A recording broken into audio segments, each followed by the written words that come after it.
Pessoal do vgBR, a gente está aqui diretamente do stand de Xbox na BGS 2016. Eu tô aqui com o Chuck, ele é o diretor de criação de Gears of War 4. A gente vai fazer algumas perguntas para ele.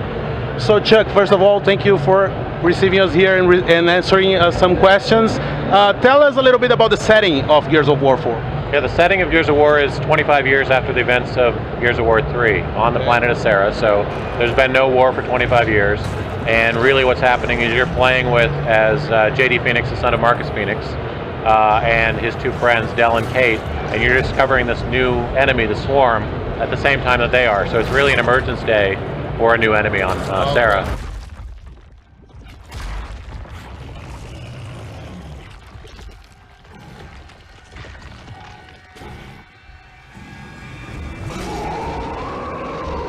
Was Marcus Fenix scheduled or intended to be in the game in the first hand? Because he appeared out of nowhere from the trailers, you know, it was a big surprise. We saw him at the end of a trailer, and then we saw him playing in co-op with his son, so it's a little bit different experience. What can you say? Yeah, it was a surprise to you, not to us. We knew he was there the whole time. Okay.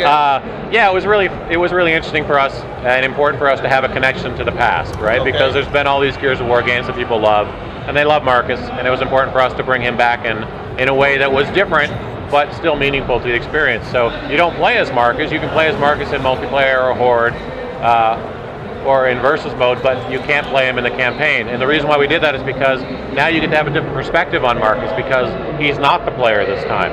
So when he's the player, he typically acts in a way that the player would act.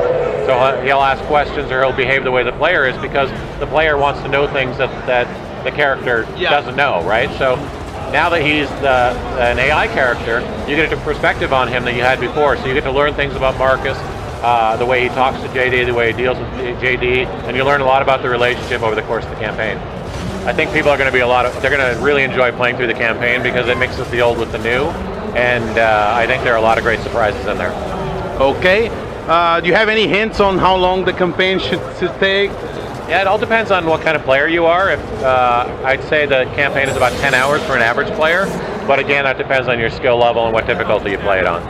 Okay, so Halo 5 made a move on going to esports, and they developed a multiplayer system that approaches esports much more easily. Can we expect the same to Gears of War 4? Yeah, for sure. In fact, we just announced a couple weeks ago our Gears of War 4 esports pro circuit. So we've got, we're partnering with MLG and with Gfinity to hold events all around the world. So we've got $1 million prize pool that we've announced, and we're starting season 1 in November. So look forward to that. We've had a lot of communication and brought in pro players into the studio. So we had a lot of success with Ultimate Edition with esports, and now we're taking that forward with the Gears of War 4 by introducing a new game mode called Escalation, which is purely for competitive mode. It's a lot of fun. The pro players have had feedback on that and give us a lot of input. So we're excited to announce that and launch that with the Series 2. Okay, so what was the key feedback you got from the beta? Yeah, I can never pick one because we have so much information. So we got all kinds of stuff. I mean, we have a very passionate fan base, right? So I mean, these are people that get tattoos of the Crimson Omen on them, or cut their wedding cake with a Lancer. So our fans are super dedicated. So we got tons of feedback. So we talk in our forums all the time to players and get feedback from what they like and don't like. So we made some adjustments to the weapons. We made some adjustments to the layouts on the maps. But we also use telemetry, so it's one thing for you to tell me what you like and don't like, it's another thing for me to get data that tells me exactly how you're playing and the things that you're doing. So we do a balance of the data that we get from telemetry along with the feedback that we get from players, and that's what we put into the beta or after the beta to really firm things up for launch. So we saw some titles getting like better FPS or improvement in performance with the Xbox One S. Yeah. Can we expect, since you're still working in the game, can we expect something similar to happen to Gears of War 4? Well, what you'll get is you'll get much better visuals, right? Because we support HDR. So if you have an HDR TV, the game just jumps up a whole level in terms of the visuals. In terms of the frame rate, we lock at 30 in campaign, and we have locked 60 in multiplayer. So that performance isn't going to really enhance things because we're not going to jump up another another multiple from that. So for us, it's to make sure it's the smoothest, best playing experience that we can. But in the visuals, we're on the 1S, you'll really see it. With 4K upscaling and with the HDR, it looks like an amazing game. Gears of War 3 was like 4-player co-op during the campaign, and now you come back to 2. Is that right? Okay. How hard was it to scale the game down? But if you can talk a little bit about it, how was this decision made?